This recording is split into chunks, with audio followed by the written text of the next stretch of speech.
vamos a mais um resumo dos assuntos relevantes da última semana? Vem comigo!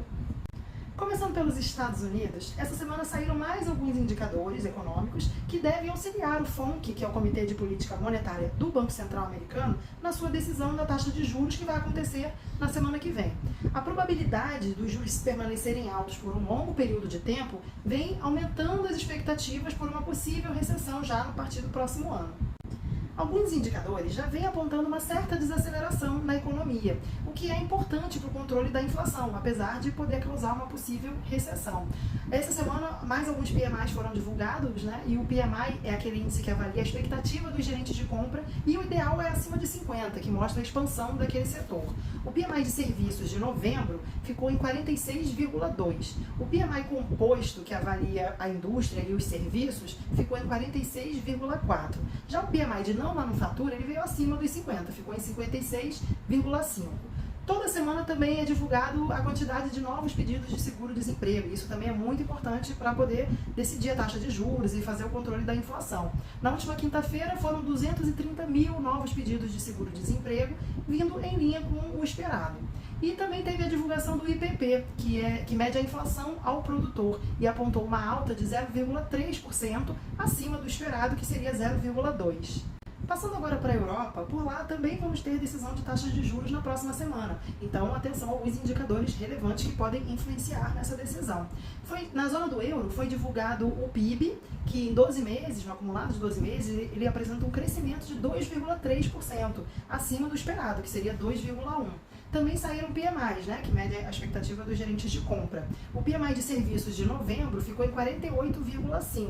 Teve uma leve contração em relação ao anterior. O PMI composto, que é indústria e serviços, ficou em 47,8, em linha com o esperado.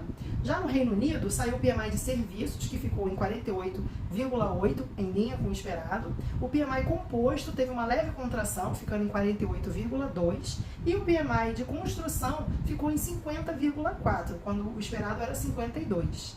Falando agora da China, após as intensas ondas de protestos nas últimas semanas contra as medidas da política de Covid-0, as autoridades começaram a demonstrar um certo afrouxamento das rígidas regras, diminuindo a necessidade de testes, liberando o acesso aos parques, permitindo agora que a quarentena seja feita em casa. Antes a pessoa tinha que ir para um lugar específico para isso, não está mais fazendo exigência de testes negativos para o acesso ao transporte público. Enfim, aos poucos a China vem retomando a sua economia novamente. De indicadores econômicos, foi divulgado o CPI, que mede a inflação ao consumidor em novembro, que no acumulado do ano apresenta uma alta de 1,6%, em linha com o esperado. Também foi divulgado o IPP, que mede a inflação ao produtor e apresentou uma queda de 1,3%, menor que o esperado, que seria 1,4% de queda.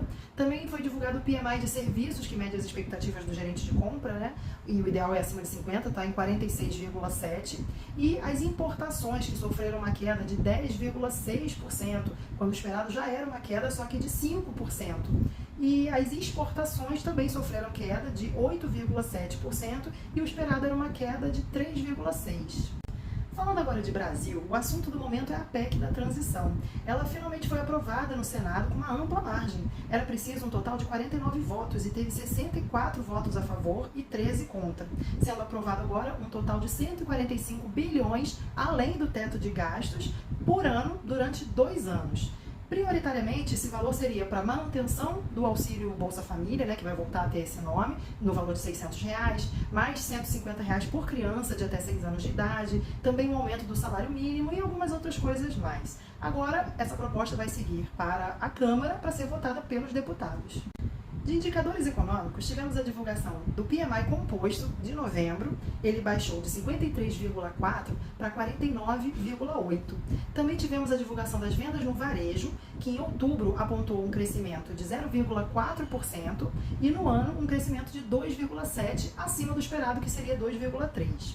Também tivemos a divulgação do IPCA, que mede a inflação ao consumidor. Em novembro teve uma alta de 0,41%, o esperado era uma alta de 0,55%, e no ano uma alta de 5,9%, abaixo do esperado, que seria uma alta de 6,01%. E por último, tivemos a decisão da taxa de juros, mantendo a nossa Selic em 13,75%. Eu fico por aqui, espero que você tenha gostado. Não deixe de curtir, compartilhar com os amigos. E eu te espero na semana que vem. Bye!